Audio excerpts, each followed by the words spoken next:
दोस्तों, जिंदगी में उतार चढ़ाव कभी भी आ सकते हैं। जैसे कि नौकरी का जाना, बिजनेस में घाटा होना या फिर मेडिकल इमरजेंसी। ये ऐसी चीजें हैं जो किसी के साथ भी हो सकती हैं। और जब ऐसा होता है तो सबसे पहले असर पड़ता है हमारे बैंक लोन की किस्तों पर, यानी हमारी ईएमआई पर। लेकिन जैसे ही एक या दो ईएमआई बाउंस होती है, वैसे ही कुछ लोगों के फोन धड़ाधड़ आने स्टार्ट हो जाते हैं। कई बार ये कॉल्स सिर्फ याद दिलाने के लिए नहीं होते, बल्कि इनमें अमर्यादित भाषा जैसे कि गाली गलौज, मानसिक दबाव और सीधे तौर पर घर आकर परेशान करने की बातें की जाती हैं। बहुत से लोग तो इस डर के मारे समाज में उनकी इज्जत चली जाएगी या पुलिस उन्हें पकड़ लेगी, ये सोचकर बहुत गलत कदम उठा लेते हैं। लेकिन क्या आप जानते हैं कि हमारे देश का कानून और खुद रिजर्व बैंक ऑफ इंडिया यानी आरबीआई आपको कुछ ऐसे अधिकार देता है जिनके बारे में अगर आपको पता हो तो कोई भी रिकवरी एजेंट आपको डरा नहीं सकता।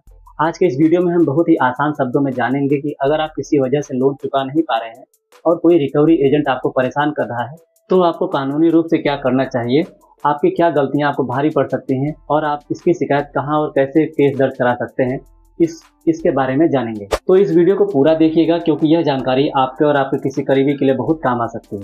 सबसे पहले अपने दिल से एक बात का डर बिल्कुल निकाल लीजिए। लोन की किस्त न चुका पाना कोई अपराध या क्रिमिनल केस नहीं है। यह एक सिविल मामला है, जिसे कानून की भाषा में कॉन्ट्रैक्ट का टूटना कहा जाता है।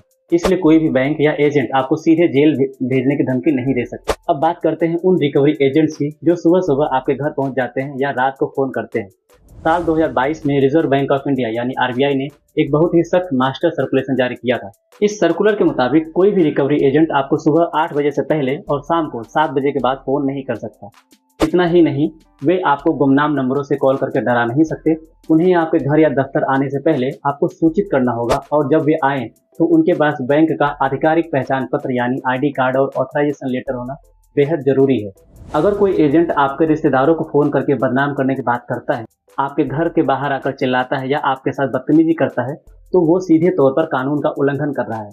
आरबीआई की गाइडलाइन साफ कहती है कि बैंक अपने ग्राहकों के साथ की गई किसी भी तरह के दुर्व्यवहार के लिए सीधे तौर पर जिम्मेदार होगा।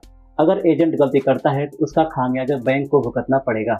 अगर आप इस स्थिति में फंस गए हैं तो आपको डरने के बजाय ये 3 प्रैक्टिकल कदम उठाने चाहिए। पहला कदम, सबूत इकट्ठा करना। जब कोई भी एजेंट आपको फोन पर गलत भाषा में बात करे तो तुरंत उस कॉल को रिकॉर्ड करना शुरू कर दें। अगर कोई आपके घर आकर नियमों का उल्लंघन करता है तो अपने मोबाइल से उसका वीडियो बना लें, उनसे उनका आईडी कार्ड मांगें और उसकी फोटो खींच लें। यह सबूत आपके लिए सबसे बड़ी ताकत बन सकती है।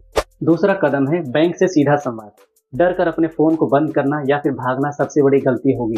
आप सीधे अपने बैंक शाखा यानी होम ब्रांच जाइए, वहां के मैनेजर से मिलिए और उन्हें लिखित में अपनी असली समस्या समझाइए और उनको बताइए कि आपकी नौकरी छूटी है या बिजनेस में बड़ा नुकसान हुआ है। बैंक को समझाइए कि आपकी नीयत खराब नहीं है, बस अभी समय खराब चल रहा है। आप बैंक से लोन की रीस्ट्रक्चरिंग की मांग कर सकते हैं, जिससे आपकी ईएमआई छोटी होगी, या फिर कुछ महीने के लिए समय भी मांग सकते हैं। तीसरा और सबसे जरूरी कदम, आधिकारिक शिकायत दर्ज करना। अगर बैंक आपकी बात नहीं सुनता और एजेंट भी परेशान करते हैं तो आप सबसे पहले बैंक के नोडल ऑफिसर को शिकायत करें। अगर 30 दिनों के अंदर बैंक आपकी समस्या का समाधान नहीं करता तो आप सीधे आरबीआई के पास जा सकते हैं। आप आरबीआई की आधिकारिक वेबसाइट cms.rbi.org.in पर जाकर ऑनलाइन अपनी शिकायत दर्ज करा सकते हैं। इसके अलावा अगर कोई आपको शारीरिक रूप से डराता है या आपके घर में जबरदस्ती घुसता है तो आप तुरंत नजदीकी पुलिस स्टेशन पर जाकर शिकायत दर्ज करा सकते हैं। दोस्तों, पैसा और लोन हमारी ज़िंदगी का हिस्सा है, हमारी पूरी ज़िंदगी नहीं। कोई भी परेशानी इतनी बड़ी नहीं होती कि आप उसके सामने हार मान लें। नियम और कानून हमेशा आपकी सुरक्षा के लिए बनाए गए हैं, बशर्ते आप जागरूक रहें। अपनी आवाज़ उठाइए, सही तरीके से अपनी बात बैंक के सामने रखिए और किसी भी तरह की मनमानी को चुपचाप मत सहिए। उम्मीद है इस वीडियो से आपको हिम्मत और सही रास्ता दोनों मिले होंगे। अगर आपको यह जानकारी अच्छी और मददगार लगी है तो इसे अपने दोस्तों और परिवार के साथ जरूर शेयर कीजिए, क्योंकि न जाने कौन इस वक्त इस तरह की परेशानी से जूझ रहा हो और उसे इस जानकारी की जरूरत हो। अगर आप यह वीडियो फेसबुक या इंस्टाग्राम पर देख रहे हैं तो हमारे पेज को फॉलो करो, और अगर आप यूट्यूब पर देख रहे हैं तो चैनल को सब्सक्राइब जरूर करें, ताकि ऐसी ही सही और सटीक जानकारियाँ आपको हमेशा मिलती रहें। तब तक के लिए अपना ख्याल रखिए और सतर्क रहिए। धन्यवाद।